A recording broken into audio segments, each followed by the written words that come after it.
Hello friends, నేను మీ JD. Welcome to Bigg Boss updates. Bigg బాస్లో సీతకు ఏమైంది?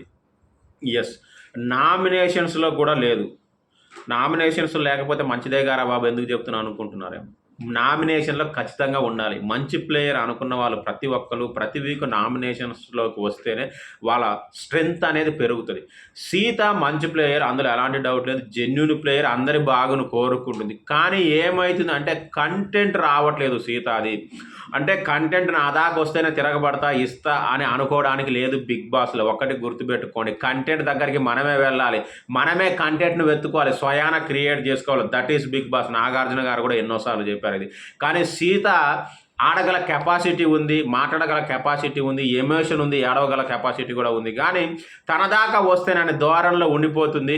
ఇలా ఉంటే ఒక మంచి ప్లేయరు అలా అభయ్తో పాటు అభయ్ లాగా ఒక అన్నకు తోడుగా చెల్లి కూడా బయటికి రావాల్సి వస్తుంది.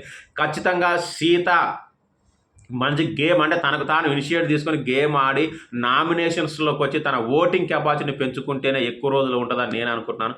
మరి మీరేమనుకుంటున్నారో కామెంట్ చేయండి.